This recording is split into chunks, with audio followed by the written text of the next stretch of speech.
What's going on, everybody? Welcome to the Nightmares Podcast, where we talk about all things horror, movies, music, and art, and all that great stuff. But in this case, we're talking about something a little different. We're talking about technology today. There's been a hot debated topic among a lot of filmmakers and actors and artists and creative individuals about some of these AI technologies that are coming into the fold when it comes to creating art, whether that be through the written form, whether that be through the visual form. There's a lot of interesting debates going on, and I've been thinking about it for the last 2 weeks, and I know that these other two gentlemen have. I have Mr. Vinny Prisco hanging out. What's going on? What's up? And coming in via Zoom link, we have Mr. Zachary Smith. Cheers. Who's drinking? It's like 10 o'clock in the morning. Italian cherry soda. Since I'm hanging out with Italians today, I figured I would. Oh, nice. Nice. Yeah, pretty much. It's like it's like the fucking United Nations over here. Yeah. So anyway, so with one German. And fucking Russian too, the crazy bastard. Yep. So this conversation has been going on. A lot of famous people have been talking about it, about Chat GPT in particular. So those people who are not familiar, Chat GPT is a brand new thing. It's an AI bot that you can essentially ask it to write whatever. And corporate America, on my side of things, that's my regular day job. I run sales for a company, and when it comes to writing emails, sometimes writing emails becomes very exhausting when you're prospecting. So we're using this technology to write customized emails to send to clients. But since we introduced the technology at my work, I've been fucking around with it, and I actually have had it write a few short stories, and I think a lot of people are coming up with this. So, and also from the other side of the coin, there has been some AI technology that has been able to draw art essentially, and Vinny has a lot of strong opinions about that as well. So I wanted to get everyone's kind of hot take. Let's start with Chat GPT, and then we'll get into the artist rendered. I know I just showed Vinny. We actually literally before the show had it write a 10-minute horror short, which I thought was really interesting. The level of quality, I haven't really read it yet, so I don't know like it was going to be any good or not. Probably not. But it's definitely really interesting. I kind of want to get Vinny's hot take on Chat GPT for the time being, and then we'll get into the other stuff later on. And we'll go to Zach. On my take on this absolutely well, I guess what it's so again, like you said, you basically just pop in this window and you punch in a idea into the search engine. That's what it looks like. So Mark wrote in, what did you put? You specifically put write a horror short story about a 10-minute horror short about a evil monster in a basement. Just a basic premise. And it started literally writing it wrote a fucking script. It wrote a script of, I guess what I'm guessing it's able to gauge to some level what time frame it is. Now, the one thing I would like to do is to been able to read it. This is, to me, just a heads up. This is partially, it's more of an eye roll to me than a shock to me. It's not a shock to me, really, because funny enough, I worked about a year ago now. I was working in a job for a company in Chicago, and it was I was doing SEO writing, and the SEO head had purchased. And actually, real quick, Vinny, just so people can understand, SEO stands for search engine optimization. Essentially, the goal of search engine optimization is to get a company to the #1 spot on Google. And how you do that is you essentially write content constantly on a website, so that way the Google algorithm will bring you to the top of the search engine. And that's kind of how it works. Companies spend thousands of dollars, millions of dollars to get to the top search, because it's a very organic, or as they call it in the business, organic search. And then, when any average person needs to say, hey, where can I find the nearest dry cleaner? Hey, these companies pay a lot of money to make sure they're the number one listed on Google. That's essentially the gist of what SEO actually is. I thought I'd add a little bit more explanation for that. Sure. Right. So there were times, it wasn't all like this, but let's just say there were times, and I'm sure there's other companies and plenty of people utilizing this kind of stuff. But this one, it didn't necessarily just take an idea and write, and I think maybe it had a capability to do that, but we were literally taking stuff we had already written, punching it into this thing, this search or this little engine, and it would rewrite it for you. Sometimes it was better than others. Sometimes it did that, but basically it was to respin it.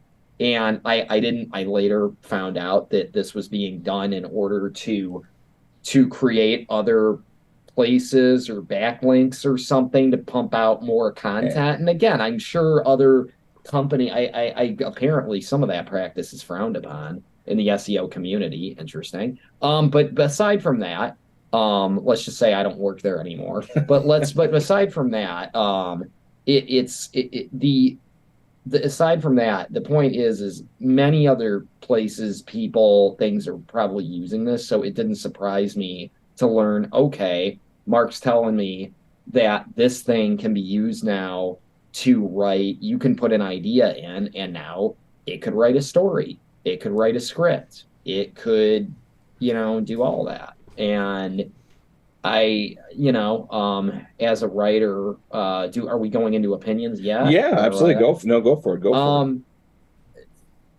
From a practical standpoint, I get it a little bit, and I'm talking practical as in, like you said, like emails, maybe rewriting or writing certain stuff if you're trying to just get something pumped out for, maybe social media for a bit, just trying to get some stuff slapped up kind of quick for, internet or marketing and stuff like that. It might come in handy in some regards with that. I get it.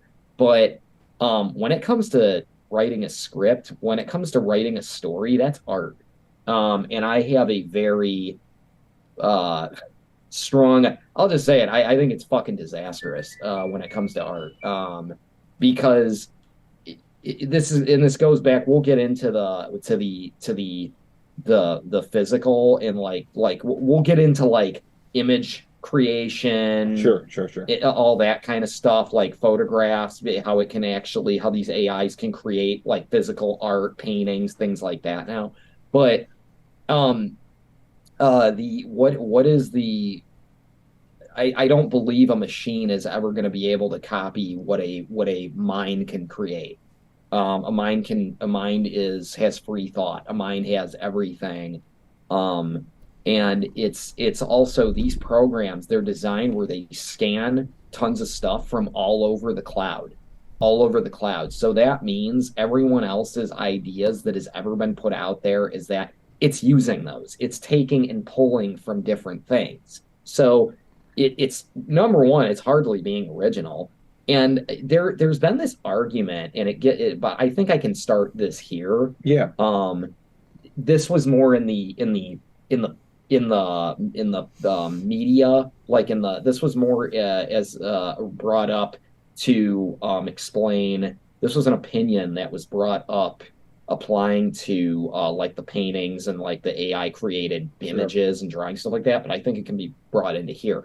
There are people that literally were like, it's great. Now anybody though can do it. Now anybody can be an artist. Now, and I'm like, excuse me, hold the fuck up. You're not an artist. But you're not. You are not. Everyone cannot be an artist because number one, it is a machine. It is a technology doing it. You aren't doing shit. You are literally punching 5 fucking words into a thing. And sorry, I'm getting already a little bit heated. Let's fucking do it. Let's go. Well, I am, because I just, people that think like that, it's like that whole mentality. I'm sorry, everybody does not get to win. Okay? Yeah. Everybody does not get to win. Everybody, if you are born with those, people who are able to paint, who are able to write, who are able to do this, they have a gift, or they went to school and they put in the time to fucking own that and hone that freaking skill. And And I'm sorry, everybody else, the lazy fuckers out there, should not just be able to chump in on that shit and be like, I'm an artist now. I'm a fucking writer now. Yeah, exactly. Fuck you to anybody saying that and anybody doing that. Because I'm sorry, it takes away from the real artists out there. It takes away from the real writers out there. And it also takes away from the grind. People haven't lost enough. All three of us have fucking like been kicked in the teeth artistically more than once. Yes. Together actually, in fact, we have been kicked in the teeth by life and by other forms of art. So but I definitely want to get Zach's take, but I do have a question. I'm going to pose the question now and then we'll address it in a second. Cool. You just said something very interesting, which was, well, this is just pulling from multiple people. Multiple different sources throughout the internet. I mean, maybe millions and billions, but it's still already existing content. But correct. It's already existing content. So here's the counter argument to that, which is we already do that. If you follow the fucking rules of the Save the Cat, there's only like 7 stories that you can actually come up with and different combinations of them. And when we talk to each other and we hand each other a script and then we say, hey, maybe I would do it this way or maybe I would do it this way. And then it becomes an amalgamation of all of our different experiences. Yeah. And all you're doing is expanding the pool of the experiences and the different opinions and everything else from, just people that or you trust to actually do this versus the entire force of the fucking internet. So that's the counter argument, but I want you guys to just ponder upon that for a second, because I definitely want to get Zach's take on this too, because Zach is also, is our resident writer, for the organization. So I definitely want to get his hot take on this whole, gist. So my take is a bit more complex than all this, because AI, at this point, it's an inevitability. It's something I knew was going to come around at some point. I mean, we're always striving for the new thing, like technology-wise, culture-wise, you name it. We're always striving for something new because we get bored of things. So AI was something that was inevitably going to happen. All the things that it's doing, I mean, it's weird, because what separates us from the AI? We're essentially creating something that can think and that can act on its own. The difference being is that this thing has the processing power, or it's capable of having the processing power of something that can think up to, I don't know, 1 billion miles per hour, faster than a human brain could ever think. And that's the thing that gets me. Because eventually these things become smarter than us, and then they think, well, do we need these organic assholes anymore? And then what if they just wipe us out? I'm thinking more long-term here.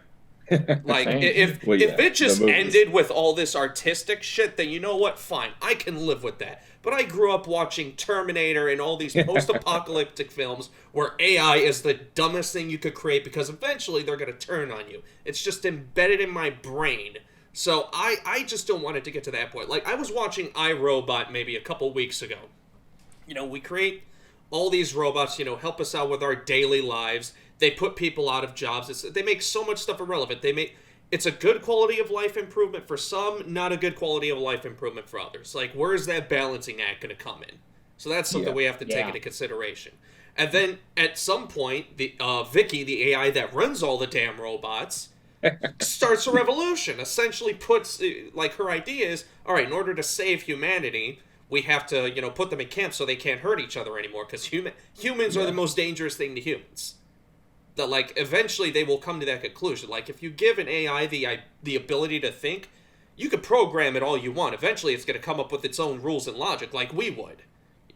We're not simple things. You can't just program something into us. If we see something new, that new idea, that new thing that we see, it's gonna sprout something, and then we're going to start thinking about that, and it's going to cause new ideas. It's an inevitability. So, 110%. This episode's interesting because I feel like we're already tapping into the possibilities of real life horror. Yes.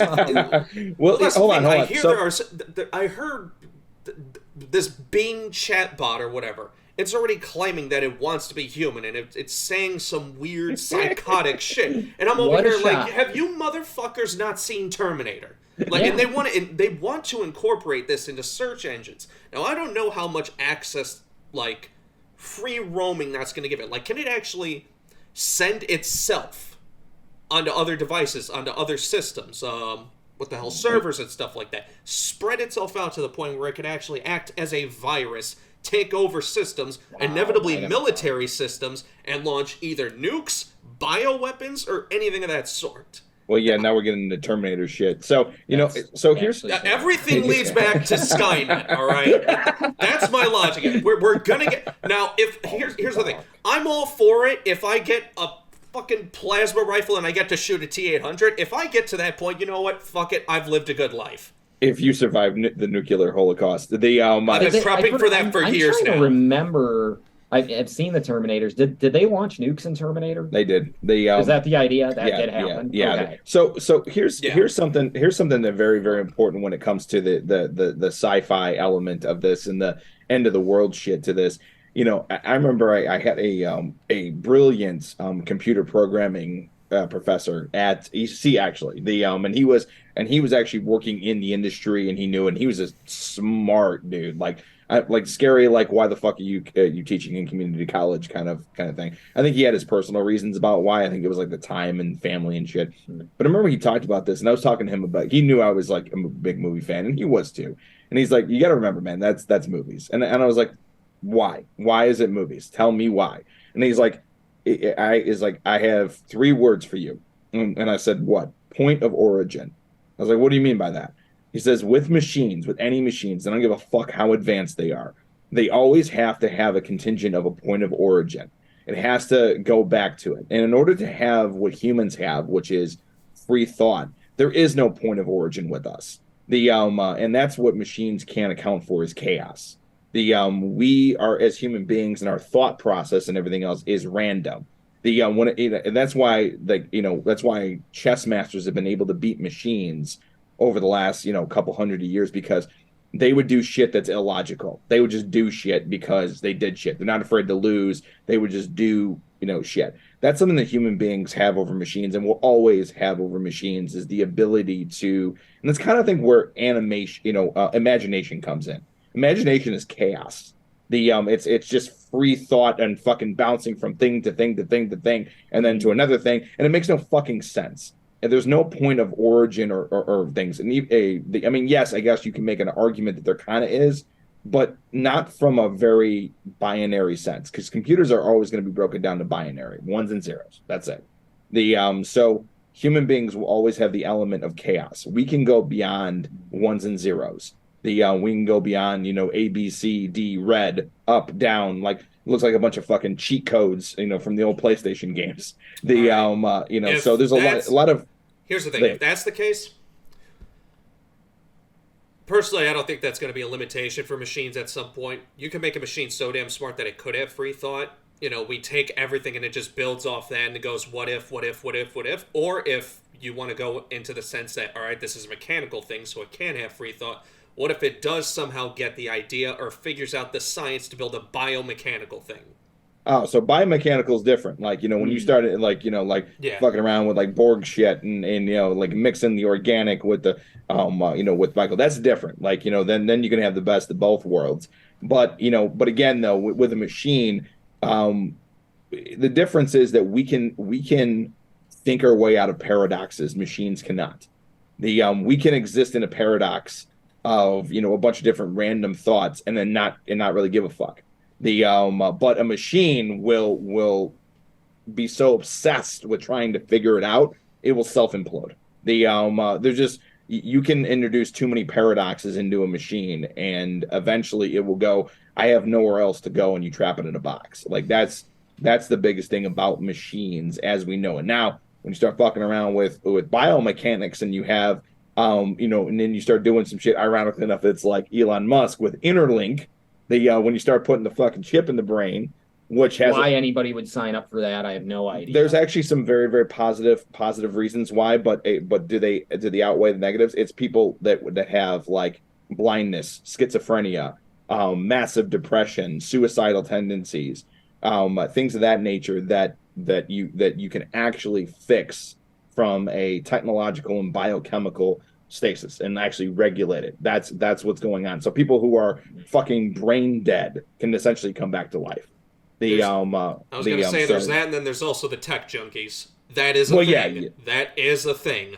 I know one. Sounds worth it to me. Well, I mean, you know, we say that now as decently healthy people, but if we had fucking Parkinson's, well, sure. You know, so I mean, you know, we would we're say young. Yeah. Well, sort of. I mean, I guess if you're in that state, but let's put it this way: as long as you're good and healthy in that, I see no purpose to it. No, I don't see any purpose of that shit either. And then I'd say we're probably about 10 years away from those problems. We got to figure out the AI shit first, you know, if we even make it past that. But I just want to get to the point where I could get my Tron-like video game simulations. That's all I want. Can we just get there and leave it there? I want to be in the video game. That's all I want. That's really all I want a lightsaber. You can have a lightsaber in there, okay? What if that thing though becomes intelligent enough and bonds with an AI and it traps you in there? Disable the internet connection. Let's start there. Like what if that was a way to subdue everyone? Well, that's almost like a Matrix. Yeah, we've arrived at Matrix. Yeah, I was gonna say then you get to Matrix. So all right, so going back to this too, Zach, and I wanted to get your kind of hot take and maybe on that topic that I was talking about like the counter argument, and then how does this work as you as an artist? How do you reconcile with that side? I mean, that's a tough one. I necessarily don't mind AI generated like art and stuff like that because again, it's an inevitability. Like the genie's out of the bottle. It's here. We're gonna have to figure out a way to live with it. It's gonna be weird. Absolutely. I don't think it's up to the quality standards of a human's capability of writing a good story. So thankfully, it's not going to be a problem right now. But when we do get to that point, I mean, maybe you're right about the mechanical limitations of mechanical thought and stuff like that. So that'll limit its ability to make like good movies, and it'll just pander to certain audiences, and maybe they'll like that, but. You know, we're also going to have some people that are like, I only like human-generated stuff, so you can write human-generated film and shit like that. So, yeah, I mean, I'm... It's actually a good point, though, about, like, you know, like, now it's become, like, you know, the difference between, like, organic food and fucking, like, regular food. Like, people would pay more money to have, like, the human write it versus the AI write it type of deal. It's that question of new generation, new problems. These are just new technology.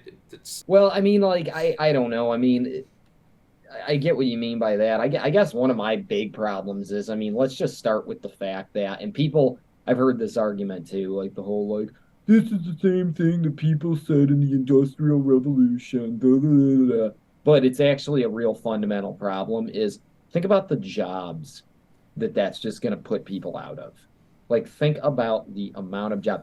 These, I'm sorry, but lazy, money-grubbing movie studios would be probably some of the first things to jump on utilizing AIs to write movie scripts. If they haven't already. If they haven't already.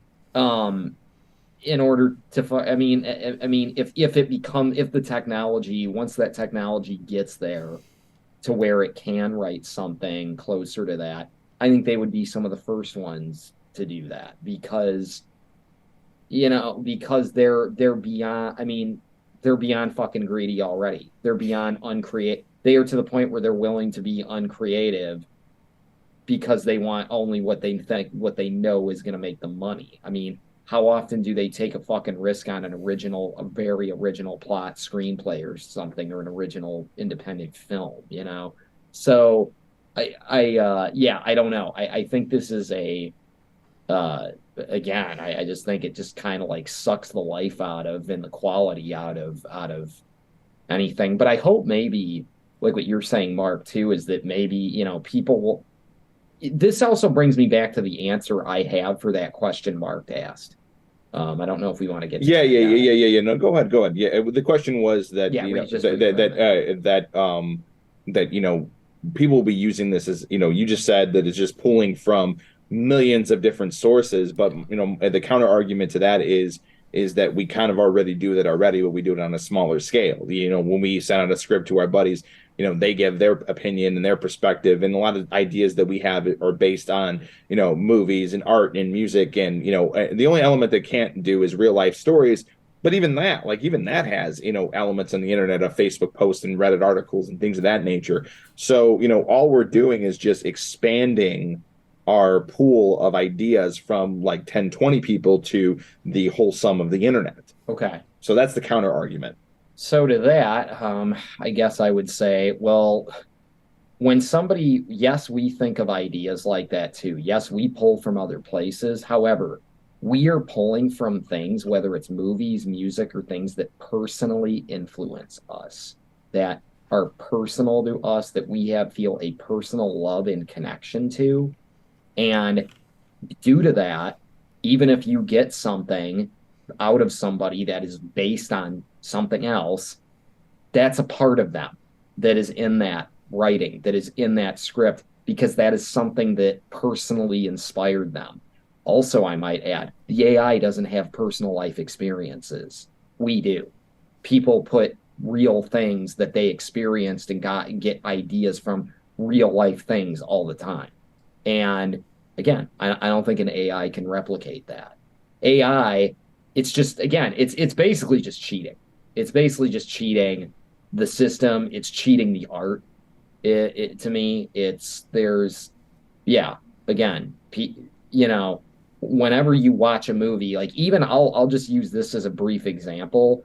Even as much as I'll admit I despise things about this movie, but even a movie like Joker, which was blatantly taken off of movies like Taxi Driver, The King of Comedy, and like slapped together with that. Whoever decided to do that, the writers, I get the feeling that wasn't just the writer. I get the feeling there was some other influence from the outside that gave him those ideas. But still, that's still an element of that person at least was probably inspired by those movies. They were at least, you know what I mean? They didn't just, it didn't just go and rip off a bunch of other actually, interestingly enough, the writer of that, I think is it Todd Phillips? Yeah. Who did that? Yeah. Yeah, he actually, funny enough, admitted that they went scouring all over the internet to looking at all sorts of things, including, and this is something because I was a part of one and we have a theory about this, but including like fan films and stuff like that. Which kind of just, again, makes, and that's a little part, not all of it. That's also just part of the reason why that's just one little thing about that movie I despise, is I'm like, that movie's actually an example of a movie everybody thinks it's so great and so brilliant, but it actually is about it's about as unoriginal as you can get, because I actually question how much of the writing in that came from the person's heart and the person's actual own ideas, and was just almost like was a combination of outside ideas and fan market research, basically. But that aside, getting back to the point, there are the movies where people still do not do that kind of crap. They don't sink to that, and they actually do produce something that is from their own thought or is from their own group and collective, and things that they have watched, been inspired by, things that they have read, and again, their own personal experiences, which the AI doesn't do. The AI is just pulling from a cloud of endless information. Sure. Zach? Like I said, it's... I mean, I don't know. I just don't know, man. Because... I mean, the AI is doing essentially what I'm doing when I'm writing. I'm taking stuff from games and movies that I love, and I'm applying that to personal experience. Well, I guess that's the point that Vinny's trying to make. It's like it doesn't have the personal experience, because I put a lot of my own personal, experience. Like, I write based off what I know, the people I know, and, what I know, essentially. I just take things from other things that I like and just kind of incorporate it into the film. I'm just wondering when the AIs are going to be able to do that, because right now they can't. Yeah. They can't right it's now. The capability just isn't there yet. Thank We're not God. too far away from it, but I mean, it's gonna be here at some point. I just don't have an idea on how to deal with that yet. Like, I don't know how that I, honestly, you know what? When it comes to at least Hollywood, I don't think it's going to be much different. Maybe a little bit worse because I mean, most Hollywood-generated films are just streamlined, Cookie mechanical cutter. films with like I like to call Hollywood for the most part just like an assembly line of movies. Just like, all right, put this together, throw it out there. Put this together, throw it out there. For every, I don't know, 20 Disney movies, you get a Top Gun. Yeah. Yeah. Yeah, like if we got movies like Top Gun that actually had like quality and feel to them versus a CGI fuckfest with a boring story, then The latest fucking Marvel character that yeah, that we like can just and yeah. just that's another thing. Like, it's superhero movie after superhero movie after. We've seen these movies 1,000 fucking times now. Like, can we have something else? Like, No. Yeah, no, I 100% agree. And I think that's that I actually, you know what? It might be a good thing because it's gonna boost the independent market because that's where all the human writers are gonna be if that's the case, and people are gonna want that genuine human connection. At least I believe so. I think so. Do I know that 100%? hope No, so. but that's the route I've taken now. I watch more independent shit than I do mainstream shit. I haven't been to a movie theater and I don't know how fucking long now. I agree. And you know what? And here's what as you guys were talking, I was having a thought about all this, the technology base, but then it brought up another question when it comes to legality, which was in my mind, how this could be used is more of an organizational tool and the ability to do things that are fast, like spell check, and then also putting in an idea into the chat and then having it. You know how Celtics will actually give you, the breakdown, and it'll actually break it down to a script. Yeah. The idea is to make that process faster. And then say, hey, this is the script that I want to write and everything else, and then have it write, page one, and then you read page one, and then you say, well, it's a good start, but like make Jason have this backstory. I'm just picking character names out of my head. Right. Make Kelly have this problem going on in the background, and then you as the human come in and make adjustments to the story, and then you mold the story and it's used as a tool. I mean, if than that type of thing. If you want to have a personal assistant, I think personal assistants are cool, but that's the thing, they should stay as assistants.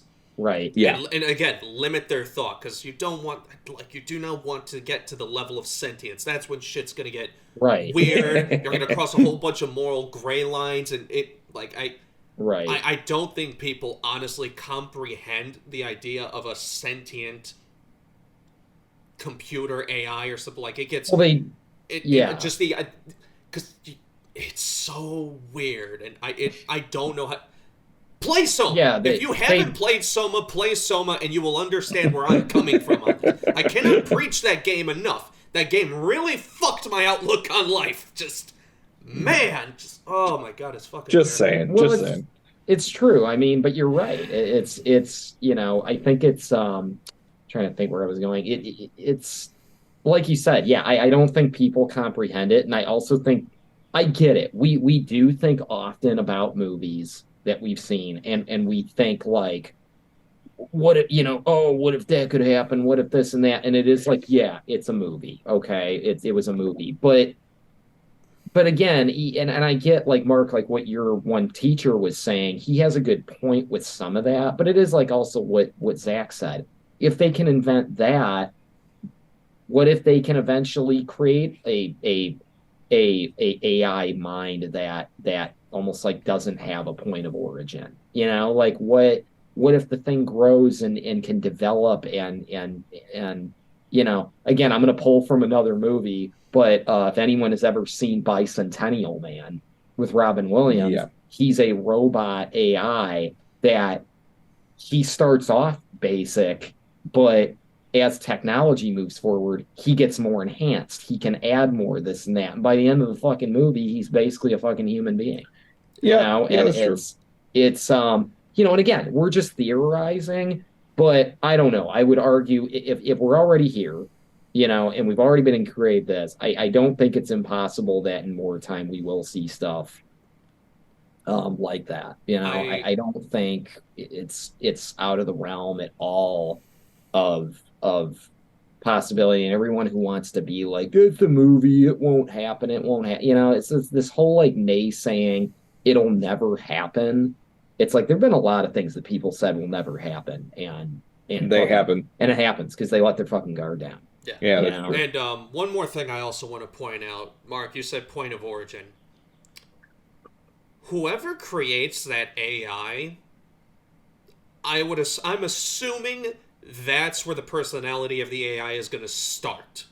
So if you have a psychotic individual who has the worst look on humanity, it's like imprinting that shit on a child. It's going to be imprinted on that AI, at least possibly. I don't know. The AI could just go through some sort of miracle transition and be like, oh my god, goodness. But no, I don't look at it like that. I highly doubt that. Usually the worst case scenario is the scenario that ends up happening, at least in my life. So, yeah, you get a genuine psycho who creates this AI, it becomes sentient, and then it's just like, I'm going to kill everyone.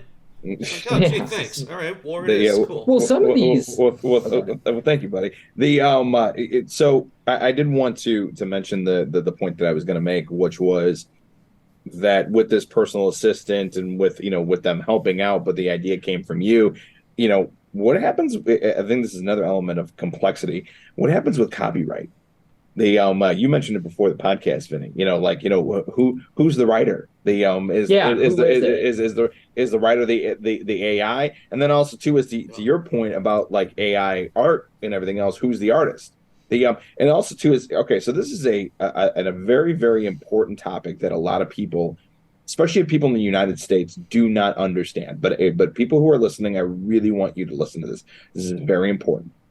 There is no international copyright law that exists anywhere universally.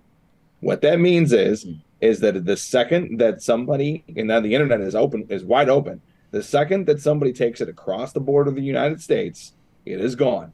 There is nothing that you can do about it unless it's re-released in the United States. But then you added even more complexity because then they can just diehard it, which is a phrase that Zach and I have used many times, which is essentially taking the plot and just changing it enough so it's different. And it's been done many, many times in Hollywood. It's been done. There's 1,000 different versions of Die Hard, but this is very, very important that now you have the element of other superpowers in the world. You have Russia, you have China, and China has a big, big fucking problem with taking our intellectual property and doing whatever the fuck they want with it. And then Russia also does the same. So What's funny? Oh, go ahead. So this is a very important conversation. Now you're introducing, that's with like regular IP. Now you're introducing the complexity of AI into the conversation. So now it becomes, say for instance, that I write which by the way, I just wrote that script. On AI. I can only take that, make a few changes to the characters, and then go film it. The curiosity of creating a YouTube channel and having it just be 10-minute horror shorts created by an AI would be a fucking blast to do. But this is a very, very important discussion about who owns this property, because intellectual property law is already delicate, and now you're putting something else on the scale. So I mean, it's like, here's the thing too. Technically, what if they start doing this? Because here's the problem too. You're bringing up a really good point, and this is something that's been brought up in the art community too, with the AI like painting art images too. Is which you are very vocal about. Yeah, well, I'll get to that. We'll get to that. But I mean, it's not gonna be much different, I'll tell you, than the writing. But I do have some further concerns that it could do, that I think people should think about. But you're bringing up also a good point. Is this stuff is so new. There's gonna need to be some sort of laws, regulations, and legislation to control this shit. Because that's a great point. What you just brought up is, I mean, here's the thing. Check this out. What if you produce something that's incredibly successful from an AI thing, and the creators of the AI turn around and say, our AI, we made the AI, they created that, that's our fucking script. Give us money. And they take you to court, and they start trying to siphon off into the movie studio or you as an artist. You know what I mean? Like, what's to stop them from doing that? Yeah. This is what I mean. It's like, I mean, no one's done it yet, but that we know of. that Yeah. we know of, but like all you need is one big thing, whether it's a image, whether it's like it could be a book, it could be a comic, it could be a screenplay eventually to become successful, and the makers of that AI to turn around and go, well, you made that, it's successful, give us a cut of the money. And they say, well, fuck you. No, we bought the thing. Yeah, but our AI made that. So we made the AI, that's ours. You know what I mean? And they could take you to fucking court over it. Like, think about that. Is anyone thinking about that? It's humans and I'm not trying to sound bleak and this and that. There's great things from humans, great things people are willing to do, but when it comes to humans with power and money and seizing an opportunity, they will do terrible, terrible things. They all day I agree. Yeah. with Yeah. that. It's definitely a thing, and I was just actually doing a little bit of off the cuff looking. Yeah, And is there anything? I mean, a lot of people have been writing articles about like, ChatGPT will unleash copyright chaos. That was from Barron's.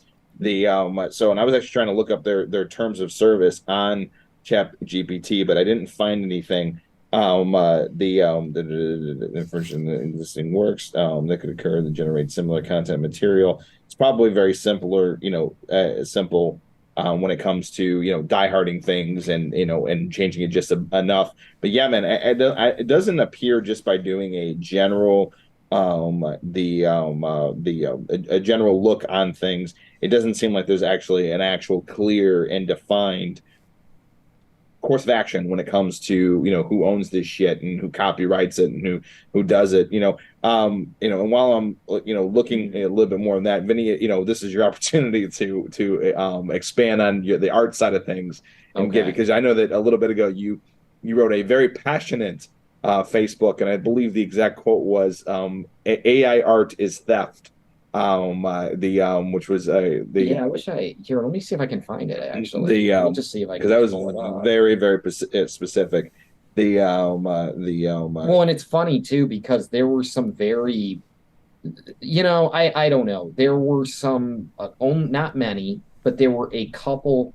I think there were a couple counter arguments to to what I was saying. Not many, but maybe a couple.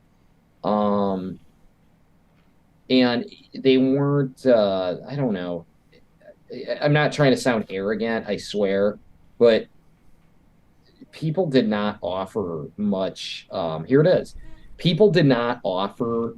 Um, People didn't offer much, like any arguments that really turned me or made me think any differently. Again, a lot of the arguments were so I have what I originally wrote was users of this AI. Again, I was kind of pissed because, and I was pissed because this is what's funny though too. This was December 20th, and we were seeing this uptick. I don't know if anybody else saw it. Maybe it also just depended on algorithms and what you clicked into. But to me, it seemed like there was this uptick in this AI generated art. Okay. What disturbed me was there was a film page I almost followed it and then I unfollowed it. It was like a rare lost films or whatever page. And there was a post with a bunch of what looked like a bunch of stills from a wild looking movie. The movie claimed to be a 1980 something movie called Escape from Oz, a foreign kind of bizarre horror-ish steampunk looking take on the Wizard of Oz that was unfinished and had been shelved, is what it looked like. Well, when you looked further at the images and looked at the movie up and did some further research, this movie didn't exist. None of this existed. Right, I remember this. This movie was some bullshit that somebody punched into one of those AI things and they created a fake images from a movie a fake movie. And that, get this though, this is where I got very concerned. And this is where I'm going to talk to this. This is a problem I see with the art generated and image generated AI. We'll call it image. Okay, image generating AI. This is a concern I already see. That reminded me of a post that I saw months ago, and I didn't understand it at first.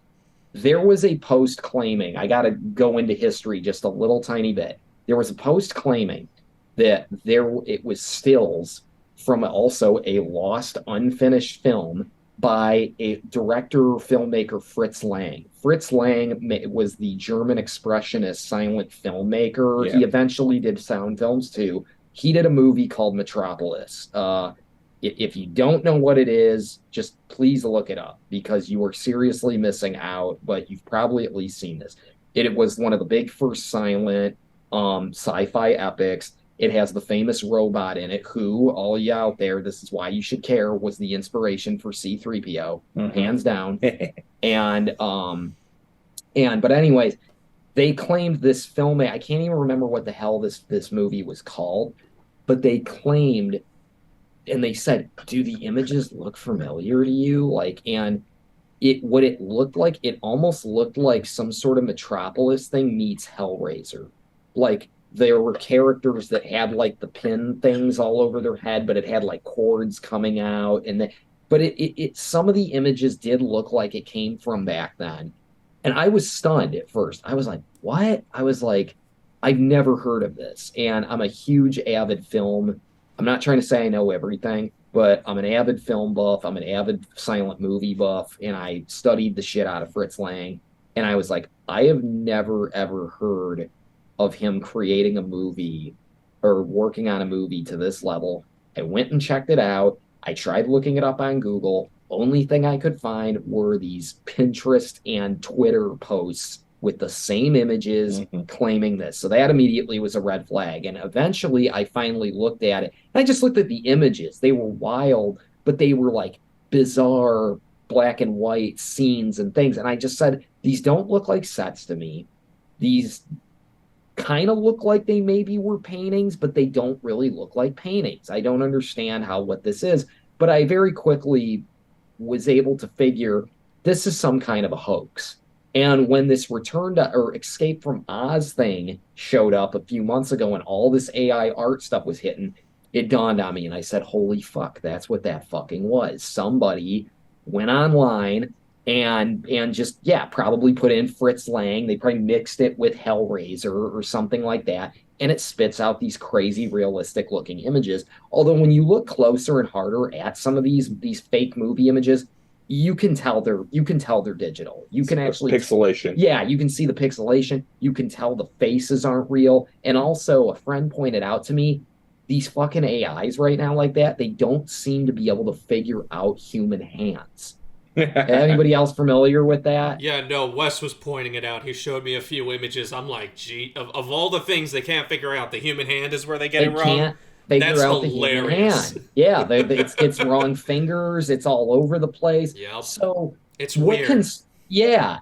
What concerned me with this is there were tons of people commenting on these things online, probably further even spreading it, being like, wow, I wish this, how did this not get made? Blah, blah, blah. I wish this would get made. This is wild. Somebody needs to finally resurrect.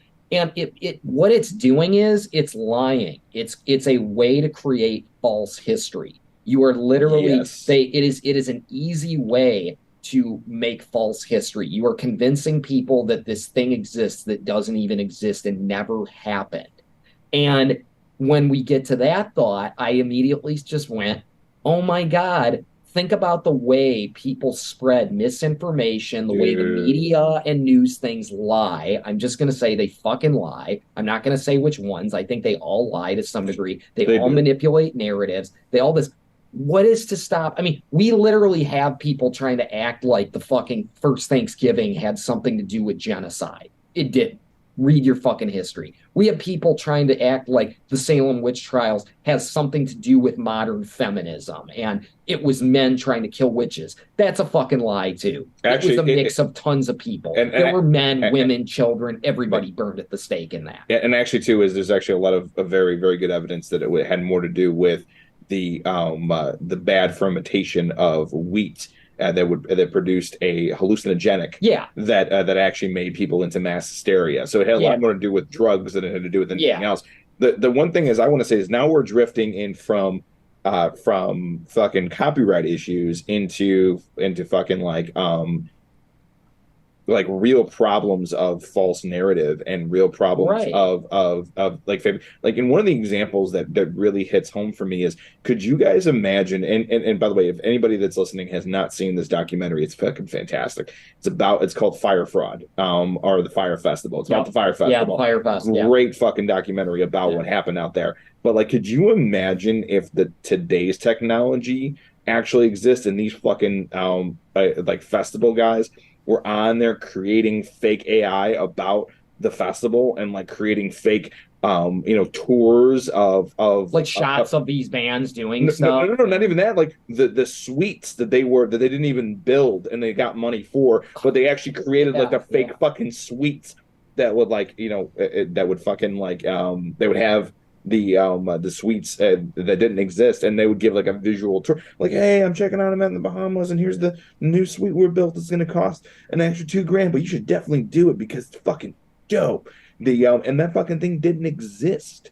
I mean, they sold it on just like little models and like drawing renders. Could you imagine what the fuck they could have done? How much money they could have stole with having AI generated images or in video? I mean, and also too is like the Family Guy joke when Brian started dating the girl from The Hills.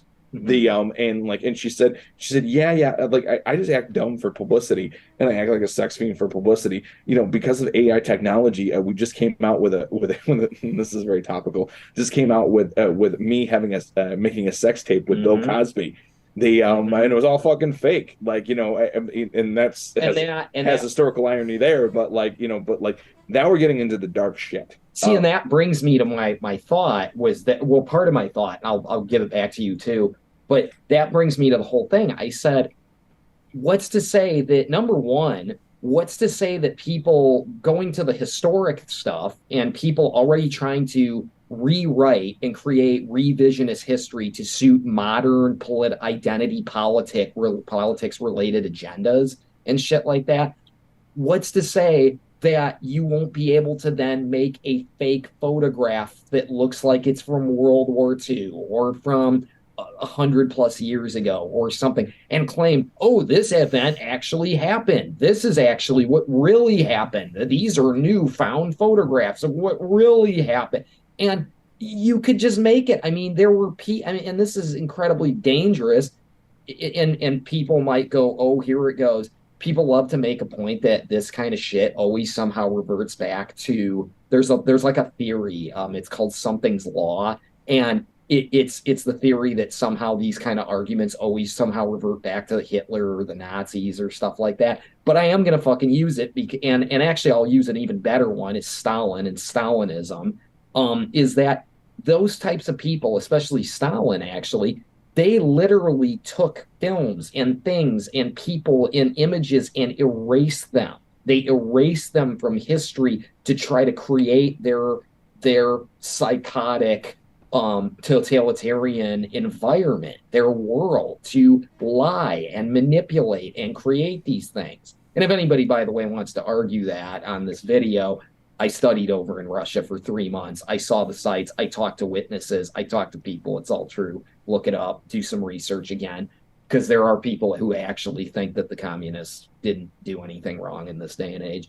But anyways, but it's the same with even the Nazis too. They did the same kind of shit, with film propaganda, manipulative tactics. So it's kind of like, could you imagine people like that in this day and age that have a technology where they can make fake videos and fake photographs from times and erase things from that? And like Mark said too, I was like, what's to say one day down the line, somebody or some company or some this and that doesn't like you and wants to get rid of you, so they fucking engineer and can make a fake video of you doing a fucking crime. Yeah. It doesn't even have to be a sex video. It could be a crime. It could be a murder. It could be a robbery. Whatever. It could be whatever, and put you in a place that you never were. I mean, it's nuts. It's endless. Do you guys know the Christopher Gloven story?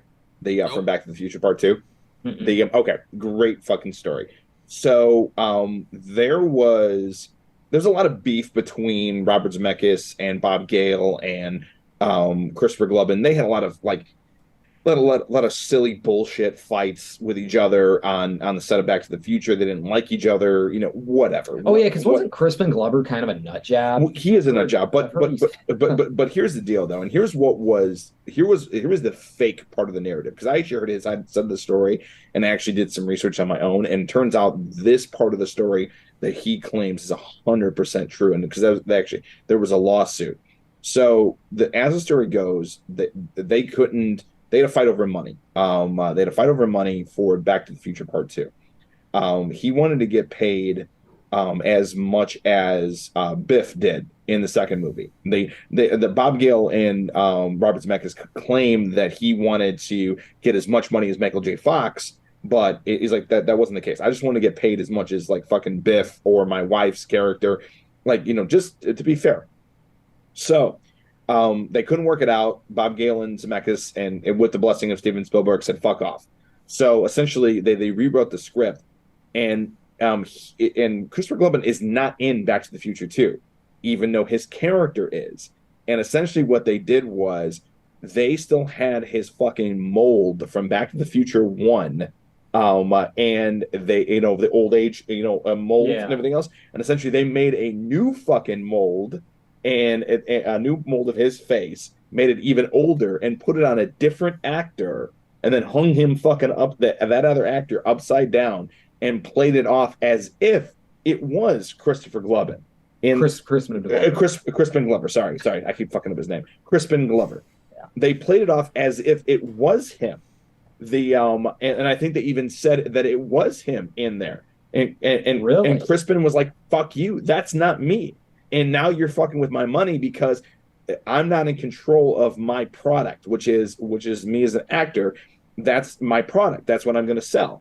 And my performances are how I sell my product to other people. That's how I get other roles. And now you're having some other actor pretend to be me, and it was a shit performance, in Crispin's words. That was a shit performance, and he's like, now like you're saying that that's me, and now other directors are not going to hire me because you're claiming that that's me, and that guy gave a shit performance. So now I'm not going to get fucking hired. He sued all of them, and he actually won and set a precedent for the future that you cannot claim that it was about likeness. You can't claim that you can't take somebody's likeness in another role. As another actor, you can't steal somebody's likeness. It was a very quiet lawsuit, but it was a big lawsuit, and it's now a law in the books. Now, here's the problem. I haven't read the specificity of this new agreement, this new law, but I don't know if it fucking entails, the usage of AI. So now you can get a situation where you have an actor that that pisses you off and doesn't believe whatever you believe, or pisses you off on a set, but the character is very well beloved by a lot of people. So what you do is you hire an impersonator, who could probably do a similar voice, and then you adjust it a little bit, and do kind of a deep fake, AI thing. The deep fake thing is very, very, very easy, and you get somebody that kind of looks like him, so it isn't that hard to do that in a post effect, and then you've now stolen their likeness.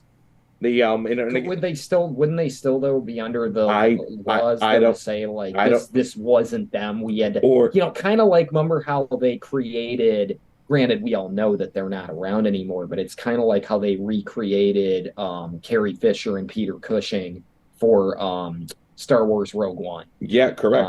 Correct. And they couldn't. Obviously they couldn't claim that because both of them were long gone. But but I would think, even if they weren't and they did that because there was a dispute, wouldn't they not be allowed to say that that's them? I doubt they'd still say that it's them, because you can I get the concern. I do. Yeah, that is legit. That's the thing. If somebody's going to use that technology nefariously, they're not going to. They're going to lie about it. They're going to be like, "Oh no, yeah, it was them," and until they get caught. But for Hollywood movies and stuff like that, they'll probably put in the credits just like it was this actor, and then we use the likeness of, and they'll specify. Like, I'm sure that's not something we'd have to worry about. It's when people use it for nefarious deeds, like what you were saying, committing a crime or shit like that is when it's God like, oh only no, it knows. was them.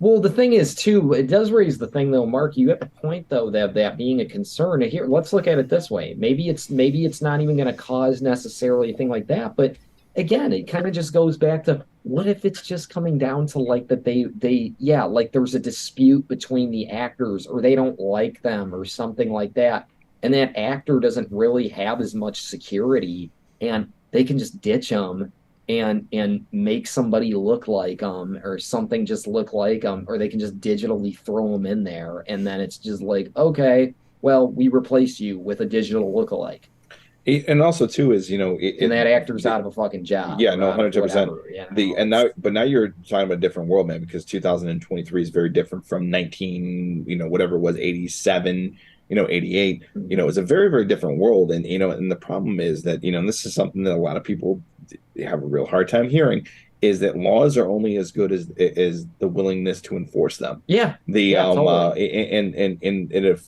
things start becoming acceptable, of that, like, and especially when they started doing that shit with Kevin Spacey, when they started editing him the fuck out of things, and I remember that, and this was what, 10 years ago, the Oh Not wow, even like yeah, 5 years that ago. that 5 years that went ago, down 5 years like ago. 5 years ago. So Yeah. I'm like, this is dangerous because now it's becoming socially acceptable to start cutting people out of fucking Yeah. movies, Yeah. and now they can just do it to anybody. Wait, did they cut him out of movies that were already like that have been out for years? I or don't are we think so. I talking- think No, they no, just no, did no. it to that one. the Yeah. most, what was it called? It's I the one. forgot. It's the one where they replaced him, then they Yeah. reshot his stuff with Christopher Plummer. Yeah, I don't remember what the movie was called, but I know this. Which, It I was mean- like 5 years ago or something like I that. mean, I get that one a little bit because it's like they weren't, that movie at least wasn't out yet. But I get what you mean. That it's concerning. What I would be disturbed by is there are certain movies, and they're actually Disney. I think started doing this a little bit on street. This is something interesting. Um, granted, again, that this is all shit they can already kind of do. But like you said, they could do it with the AI or this kind of technology. Eventually, if they don't like somebody or something, is they might be almost able to like totally recut a film and maybe eventually cut somebody else out and put somebody else in it. I mean, it wouldn't be much different than George Lucas tampering with his original Star Wars films. We can go down that rabbit hole, but I mean, I don't know. I guess I'm like kind of like, yeah, I'm part of me's concerned about that, but part of me is like, don't they already do that? Well, yeah, just becoming socially acceptable to get that done, and like, and that's the thing too is, it's like it's the hot tub effect. The you don't, if you jump into a hot tub, like and cannonball into there, it's gonna be a fucking shock to the system. But if you slowly dip in and everything else, same thing with a lobster. They don't throw a lobster into boiling water. They put them into cold water and then they slowly rise the temperature, and before you know it, you're fucking dead. Yeah. So like it's that type of stuff that's very like, these are interesting philosophical things. Here's one question I did want to ask, because this is more on the positive side. The as everyone is an artist here, I don't even know the fucking answer. And actually, you know what? This is going to be the question of the podcast, because I think this is a good place to wrap this up. The when it comes to, we're all focusing on the negative. The in this, obviously it's because AI is very dark and dystopian and things of that nature. When it comes to some of this technology, this AI technology and everything else, maybe from an artist perspective, can you guys think of any positives? Of how you would utilize this in your system, and and how you would incorporate it? Because like Zach said, and he's right, he is right. Like it's here to stay. Like there's nothing that anybody one of us can do about it, but we can flip our thinking and say, hey, maybe we can use it this way, or we can go this direction, or do that. So I already Zach, have one. Video games. Okay, explain. So all right, one of my favorite survival horror game of all time is Alien Isolation. And that's because the Xenomorph has the best AI programming I've ever seen in a video game. Like, it thinks for itself, it acts for itself, does everything on its own, and it acts like a Xenomorph. That thing you are never safe in that game. Like, doesn't matter where you are, what you're doing, that thing could pop up at any point, any time. There's no predetermined things. It is always tracking you, hunting you, and trying to kill you, and it is smart, too. Stuff like that is a huge positive for video games. Because when you're dealing with dumb AI, it's just like, all right, well, this is fucking boring. They're just standing there doing nothing. one of the things that made Halo so revolutionary was their great AI system. Like the way each Covenant Sure. member activated, the grunts, the elites, the jackals, like they all had a very distinct, unique AI system. So when you give enemies great AI, you could do a lot of cool shit. So that's one thing. Digital assistance. So that's one thing, help keep track of your day. Maybe if you want to do like a spell check or something on the street, like spell check and shit like that, I'm fine with. I'm terrible with grammar, spelling, and all that. Math, please, math. I'm an idiot at math. For the love of God, I hate math. So, basic stuff like that. AI is the perfect thing for, and I think that's kind of where it should stay. I don't know if we want to get into the point where we're making like human-like robots, like iRobot. I'm not sure I want things to go to that route. I think that's just a clusterfuck waiting to happen, but I mean, what the fuck do I know? But I do think video games, assistance, and stuff like that, I think that's the perfect spot for AI. No, here you go, Vinny. Jeez, I don't know. I don't know. I don't know. I don't know if I'm like more bleak about that whole thing or what. Well, I agree with with all the things we've seen, man. It's very easy to be bleak. I mean, we grew up with this stuff, especially if you've seen all the '80s sci-fi dystopian shit out there. Or hell, played Fallout recently. That's something for the newer kids on the block.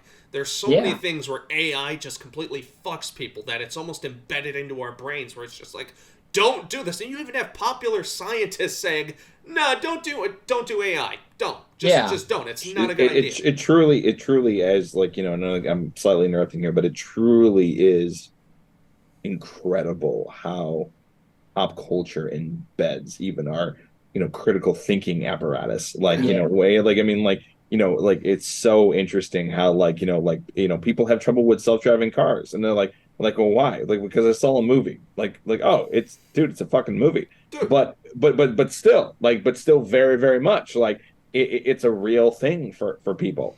The to go, oh fuck, no, I saw enough sci-fi movies. Like, that's the running joke. Like, I saw enough movies to know that's fucked up. That's everybody bitching on the internet when people are like, we just learned how to splice DNA together to make a dinosaur, and everybody's like, are you out of your fucking mind? Didn't like 3 fucking movies teach you like not to do that? 6 now. 6 movies teach you not to fucking do that. Yep. And then also all the other things that what's his face? Who's the writer of Jurassic Park? Michael Crichton. Michael Crichton, Michael Crichton has talked to us a dozen times about fucked up theme parks.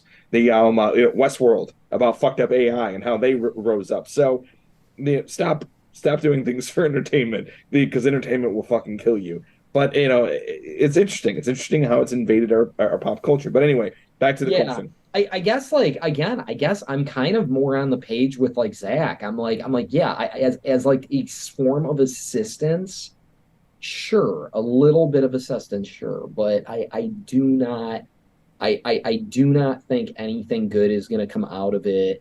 Being able to, like, I don't think anything good comes out of it when it comes to, again, maybe a little assistance in certain kinds of writing, maybe like generating you some ideas if you're sitting there with writer's block. But I think beyond that, though, I think you should then take the idea that the AI wrote and turn it into your own.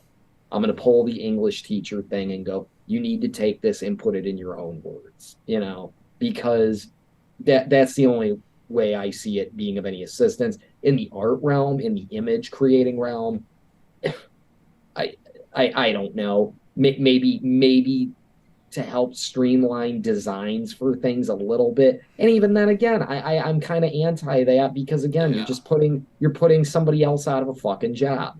And they can turn around and say, again, the whole, oh, well, that's exactly what people said in the Industrial Revolution, blah, blah. And I'm like, yeah, and that doesn't mean it was good then. That doesn't mean it was even good then. And some people say, oh, it's going to make that stuff obsolete so we can focus on other things. I challenge you, what other things? Name those other things that people will be able to work for better or focus on better. Like, just please name them if you have that. Like, name them, actually. But yeah, I think, little form of assistance with it. Beyond that, that's That's all I can dig up. Yeah, no, you know what, and there's you know, and just to bring this up, I think Joe Rogan had a great podcast with another guy. I forget his name, an Indian guy, and he was talking about like technology and about people losing their jobs and everything else. And he's like it's not as bleak as you think it is. And here's the reason why. When it comes to like basic service jobs and shit like that, if we all learned how to program and do like basic programming in the and learned a little just a tiny bit of code, and he's like anybody can do it, anybody really can do that. In like 10 years all of the menial jobs will be gone of serving us food, and then all we would do is literally just create shit. It's obviously a little bit more of a positive outlook on that, and I know that most people what would we create? is that we'd be creating shit to entertain ourselves. It would be more in the realm of a Star Trek world, and then using that to advance technology, science, things of that nature, rather than focusing on the menial side of things, the service-based jobs. And I know that's a very scary thought, then that's a very like new aged into the future thought. Yeah. But I mean, but again, I guess my concern is it's just like something. I guess my concern is it's just like something like drawing something though out and painting something or creating the art for that. To me, that's not a service job. That's an actual art. That's something that people genuinely get joy from. Sure. They as a job, I'm like, that's a fucking gift, Yeah, like no, I don't see that as a chore. So no, I don't think that's something that should be replaced like that. And let me rephrase and everything else. I agree with you with the AI creating art. I'm not particularly a big fan of it, specifically art design, because I think that does take away from the artist. I was more talking about people's fear of technology, of taking people's jobs. That point more than when it comes to programming, mechanics, and stuff like that. You're going to need somebody to service the robots. You're going to need somebody to program the AI and all that stuff. Yeah. I mean, unless that. That's actually, that's another thing. I mean, if it all gets self-automated, which God help us if it ever gets to that fucking point, that's when you. Yeah. Horizon Zero Dawn, play that one for that scenario. What if they have, that's the thing. It's like, something needs to self-care and take care of the AIs and the machines. Well, what if they create an AI that just does that for the AI? Again, it goes back to my discussion of point of origin. There needs to be a start of a point of origin. Like somebody from a human perspective needs to fucking like take care of the machine at some point. It needs to touch human hands. Eventually it needs to go there. As it stands right now, I would say we're at least a good 20, 30 years from completely self-automated AI that could take care of itself. And even then though, I think gentlemen, we will be dead before the point of origin is completely eliminated. I really do. I really truly believe that the point of origin of always being having to have human hands involved will be something that I don't think we'll ever see in our lifetime. I always did say I'd be dead by 40, so I got another 10 I don't know. Never. I'll just say never say never. Here's what I'll say though, from the positive perspective.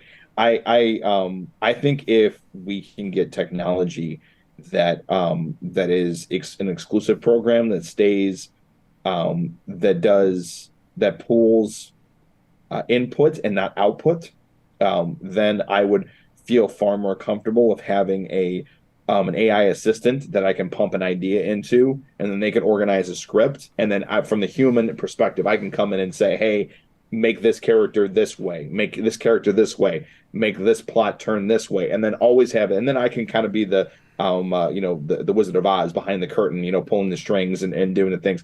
The problem is with ChatGPT specifically right now, and this is something I didn't bring up, you never want to put shit in there that isn't already available on the internet, because once you put shit in there that's private, it will go into the internet. That's something that they already told us on the corporate side. Do not put clients' information inside of this thing that isn't readily available outside, or to do anything internal, because it will go out to them. Now, if they build the technology to have, and it's an actual thing you have to pay for, which I mean, that's fine if it's a private service, and they can pull all the data from the internet, but nothing that's discussed inside there goes out. This, from the same perspective of any device, there's always going to be security leaks and other things you have to deal with. But that's any technology. But I'm talking about something that, like, ChatGPT is open source. It is open to anyone. But if they come up with a technology that is like Chat GPT, but it's private and it keeps things internal, I would definitely use it from an organizational perspective and say, hey, here's my one page treatment about what I want to do with this script. And then it says, all right, I'll start developing the script. And then it develops the script based on this idea. And then I go in and I say, no, this is wrong, this is wrong, this is wrong. And then I slowly mold it. So instead of me physically typing it out, it's essentially it's assistant to type out the fucking thing. It's a little bit more advanced than text to chat. I say, so just stick with autocorrect, because I still think you're losing the human element there. You're all you're doing is directing the AI to write the script, and that's, I mean, hey, if that's what you want to do, again, with the technology there, I can't stop you. But me personally, I'm going to stick to writing my scripts, shit like that. The most I would want an AI for is spell check, because I get it. I got too much other shit to do, and I'm too stupid to go and learn that other shit up. So and I think my life is too short. I have 10 years. I have 10 years left of my life. All right? You're so full of shit. Yeah, I do know that. But I think that's as far as I would go, though, is using it as an organizational tool, the same way that anybody. I mean, in my mind, it's a more advanced version of Celtics. With an organizational tool. It's just producing your treatments and then putting on there and then putting a tailspin onto and expanding upon what you're already doing, your idea. Now, when it comes to just writing generic bullshit, then having no creativity behind it, yeah, that's where I have a fucking problem. Yeah. But again, who polices that? Who does that? But from a positive perspective, that's how I would use it. I would use it purely as an assistant to organizing it, because I hate typing shit. So that would be how I would handle that. So we'll wrap it up. This was definitely a very interesting discussion. I wanted to have it. So Vinny, I really appreciate you you hopping on and coming and chatting and everything else. And he had to find a way to get a guest on this one, otherwise his statement, "We only do guests now," wouldn't be true anymore. Well, by the way, I was more than willing to go back on that. How about we stick with consistency, sir? I know we already talked about consistency. I already give you a hard time about that. We'll talk about that later. Hey, thank you so much for checking out this episode of the Nightmares Podcast. You can find us on all of the great places where podcasts can be found: Spotify, YouTube, Anchor, all those great stuff. And if you are watching this on YouTube, it can be so awesome to stab that like button, smash that subscribe, and click that little dingy bell to be notified every time we drop amazing content. We're right here on MHN, and you can also find us on all of our great social medias: Facebook, YouTube, Instagram, TikTok, and that was the best way he's ever said that before. Was great. That is the application for all things horror. Thank you so much. That was amazing. And we'll see you next time on the Nightmares Podcast. Bye, guys. Got a wide camera right there. All right, nice. When Zach's petting the kitty. And we're out.